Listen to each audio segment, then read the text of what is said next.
and certainly country by country there are differing trends. And we can talk more about, and we have been talking all day about how hunting may or may not play a role in those types of population trends.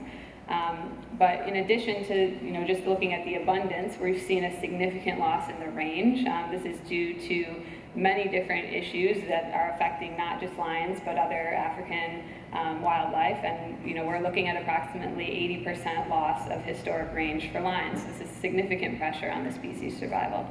And so in the course of petitioning to list a species under the Endangered Species Act, and I see that this crowd has whittled significantly such that this knowledge is probably widely shared throughout the room, so I will go somewhat quickly here so that we don't belabor some of these legal points. But one of the key components of a petition under the Endangered Species Act is looking at the five-factor threats analysis, and a component there that is particularly relevant for lions is the overutilization of the species for commercial and recreational purposes. And for lions, that's not just about trophy hunting, which I think we need to make clear. Specific to lions, I think this plays into some of the nuance of the debate on hunting, is when we're talking about hunting wild lions versus captive lions. And I think that debate plays out with many other species, and certainly my organization is far more opposed to hunting animals in captivity where there's no fair chase, and some of the breeding issues that we were talking about earlier with breeding white-tailed deer, franken deer as they may be called. Also trade in parts, which again is not just one issue, but for lions consists of both kind of ornamental trades, skin, skulls, teeth, claws, these types of things that are displayed, versus the type of medicinal uses, bones in particular, and I'll reference later how the use of lion bones in international trade has significantly increased in recent years, and there's a lot of thinking that is related to a decrease in availability of tiger bones and the value of the tiger bone trade for traditional Asian medicine. So significant pressures from these types of uses. I'm going to go through some of them. For trophy hunting, between 1999 and 2013, American hunters imported 5,763 wild source lion trophies. So that number is derived from CITES trade database, and certainly has to have an asterisk because of the incorrect reporting of certain specimens, particularly from South Africa. But the map, or the graph below there, is from the new Bloomberg report, which leads to this number of 745 trophies that were imported in 2014. That is combined both wild source and captive source, and we're looking at a roughly 50-50 breakdown of wild lions and captive lions that are being imported. Again, this is going to come as no surprise, but traditionally trophy hunters target the biggest and strongest males, and there's been a lot of science published about how that impacts populations, removing those animals from the pool and unnaturally selecting for smaller and weaker animals. We've talked a lot about governance issues, and I certainly think that is enormously relevant to this issue in particular with lions. The unsustainable rates of take are more prevalent in countries where we see less governance. But with lions, we have an interesting factor here that trophy hunting impacts not only the individual animal that is taken, but has this cascading impact on the pride as a whole. So just because of the social structure of the species, when you remove a male, there's frequently a dynamic where a new male will come in, and there will be infanticide on the cubs, and that is done naturally in lion natural history, but it certainly can be exacerbated by trophy hunting, and that's where the whole debate over whether if you take in a lion that's 6 years or younger or older, if you're really impacting that pride in particular. And the 6-year number has been thrown around a lot, and there's certainly been some published studies supporting that there's less impact to the subspecies if you're taking a male that's over 6 years. But there's also been a lot of debate of how do you actually implement that in the field, and this gets back to some of the corruption issues that Dr. Child raised about who are these guides and who are these hunters, and is there incentive to actually make sure that you are finding that male that is over 6 years, and how do you know if the male is over 6 years? That's up for a lot of debate. And similarly up for debate is this economic question. You know, this number has been thrown around frequently that trophy hunting of lions brings $200 million into African communities, and throughout this process, the Humane Society of the United States and our partners on this petition, IFA and Born Free, solicited a report from objective economists to look at this question of where is the money going. And there's some very interesting findings, and of course these are kind of global findings of looking at all the countries where hunting is occurring. And I certainly acknowledge that, you know, when you look at one community in particular, these numbers are going to be different than if you're looking at the continent as a whole. But what we see from this report and other similar reports is that there is a lot of capacity to generate revenue from non-consumptive uses, and that we are not necessarily seeing the money that is derived from trophy hunting distributed to the people who are living amongst wildlife to actually make a difference in the conservation equation. Similarly, another threat to lions is human-lion conflict, retaliatory killings from livestock depredation, frequently through poisoning. That is a picture of a lion who has been poisoned by carbofuran, which is something that the U.S. continues to export to Africa. Ritual killings because of cultural uses that have you know, traditionally been sustainable that may or may not be sustainable now. It's a complicated picture of what is affecting the current trend of lion populations. And I think what's interesting in this context is we've talked a lot about enhancement, and we certainly can talk about enhancement, but that's basically the back end of the equation. Once you have a species that's listed and using a permit process to evaluate whether a particular hunt actually enhances the survival of the species is kind of a different question than whether trophy hunting is itself a threat to the species, which is the proposition that's at issue in this listing decision. I would be remiss if I did not mention this new documentary that has come out recently about South African captive hunting of lions. And I don't know if anybody in this room is taking the position of saying that captive hunting is on the same footing as hunting of wild species. I think I've heard a lot of sentiment that that's viewed differently even within the hunting community, and I think it's certainly viewed differently in the animal protection community. But this concept that we have hundreds of lions that are being bred in captivity in South Africa in particular, specifically for the profitable use of cubs, which we have this same type of operation happening in captive facilities in the US with alarming frequency, breeding cubs so that people can have interactive experiences and photo ops and pay a fee for that. That is very common in the US with tiger cubs, for example. It's the same kind of enterprise that's happening in South Africa with lion cubs, the distinguishing factor being that those cubs are effectively being bred to be killed. Once those cubs, you know, kind of proceed through their cute cuddly phase into their, you know, larger phase where they have this whole walking with lions concept, which has been, you know, refuted by many conservationists. They are being offered to hunters for captive hunting for a guaranteed kill.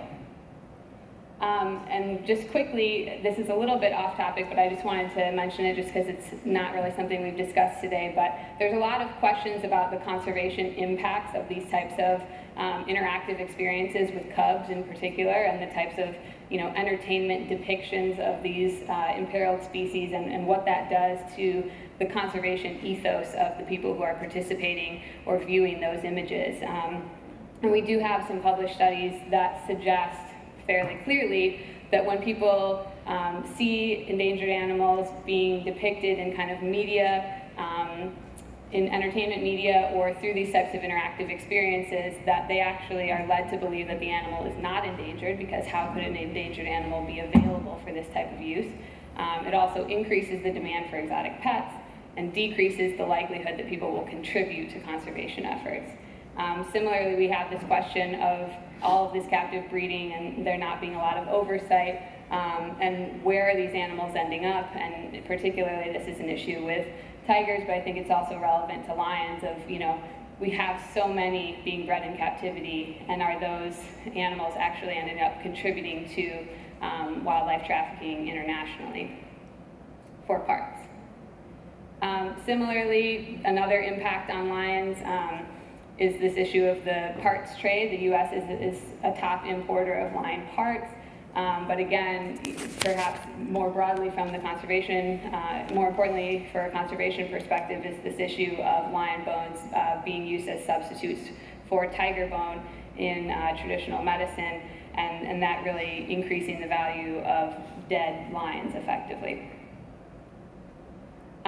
We've mentioned disease, canine distemper, bovine tuberculosis, feline immunodeficiency virus. These are all other pressures that are on the species and a factor in looking at whether they should be listed under the Endangered Species Act. And the final, well, not the final, but the final substantive factor under the listing equation is whether the existing legal protections are adequate to protect the species. And here we have, as has been discussed throughout the day, this international overlay of CITES where lions are currently listed under Appendix 2. There's been an effort over the recent years to review whether that is an appropriate listing for the species. And we certainly have some enforcement issues with CITES across the board, not just with lions, but so we took the position in our petition that CITES is not effective in actually protecting lions from all the threats that they face. Similarly, with foreign laws that impact lions in range states, we have a lot of outdated conservation plans, a lot of question of how many lions are even in particular countries, and certainly lack of governance overseeing the hunting industry in many instances. So based on that science, the Humane Society of the United States, our international affiliate, Humane Society International, the International Fund for Animal Welfare, Born Free, and the Fund for Animals petitioned Fish and Wildlife to list African lions as endangered in 2011, so long before Cecil was on the radar. Fish and Wildlife opened a status review on this issue, soliciting comments not only from the public but from all range states in 2012, and they held a stakeholder meeting in 2013 that was actually somewhat similar to the debate that we're having today, where we were in a smaller group, in a smaller room with the petitioners and Safari Club and other hunting interests, really hashing out this issue, particularly of whether trophy hunting is a threat to the species. Again, listing decisions have to be made solely on the basis of the best available scientific and commercial data, and Fish and Wildlife cannot rely on suspect data. And so we have taken the position that the economic impact of trophy hunting is not relevant to the listing decision. Basically, the best available science does not support claims that trophy hunting enhances lion survival, and we have submitted evidence into the record suggesting that trophy hunting undermines the conservation of lions, and so that has become central to the debate of whether lions should be listed under the Endangered Species Act. In October of 2014, Fish and Wildlife Service did propose a special rule, or a threatened listing with a special rule. As we've covered a little bit here today, the Endangered Species Act, with differing levels of protection, under a threatened listing that allows the service more flexibility to establish what protections are going to apply to species. And there's a very interesting component of the Endangered Species Act under section 9C2 that says that if you're a threatened species and simultaneously listed under CITES Appendix 2, that combination and import of that type of animal is presumed to be lawful. And so by issuing a special rule, the Fish and Wildlife Service rebutted that statutory presumption and said, we are not going to assume that every single trophy import is lawful, and that we think that there is a need to evaluate those on a case-by-case basis and determine if there's an enhancement effect from a particular hunt or import. Again, because lions are not currently listed, we have no current import permit requirements. And when we do see that permit system be implemented, that's when we'll get into the pay-to-play discussion of whether a particular hunt and the money derived from that hunt actually positively benefits lion conservation. And all of this is playing out in a very interesting scientific backdrop of changing recognition of the taxonomy of lions. And so a new report has come out this year suggesting that lions in West and Central Africa are actually of the same subspecies as Asiatic lions. Asiatic lions have long been listed under the Endangered Species Act as endangered, and so there's a lot of question of how the service is going to reconcile this new scientific data that has just come out rather late in the listing process, and how that's going to affect the listing for lions in Africa, and whether we'll see a kind of differential listing based on the region. And certainly that will take into account the new data as well, showing that although lions are decreasing by about 60% across their range, that in 4 southern African nations that trend is not the same. So the service will certainly be grappling with all of that new science. The final rule has not yet been issued, but it is technically due yesterday. So we will see if we get a rule from them in the near future. And I think what's saddening to me, among other things, is that in the time that this process has played out, we've basically seen a gold rush. We've seen significant increases in the number of trophies that are coming in, and a clear desire to get them while you can. And I think that speaks to the motivations of some of the people that are involved in those hunts, and kind of plays into this debate of what does a trophy mean for an individual hunter. And I completely acknowledge that is different for each individual person. But again, this is not all about Cecil. I think everybody in this room acknowledges that poaching and hunting are not the same thing, and there is certainly question over whether Walter Palmer was in compliance with Zimbabwean laws when he conducted that hunt. I don't find anything about the hunt to be particularly unusual, given the information that we've seen over the years in terms of the methodologies in which it occurred. It seems to be more of a paperwork issue of whether there was a permit for the land on which the hunt occurred, rather than the actual methodology of baiting and bow hunting. But just wrapping it up effectively, I think that the lion is a really good case study for this issue of is trophy hunting is it possible to have a sustainable use of this species given its status and the other threats that it's facing. So I'll just end that there and open it up to questions.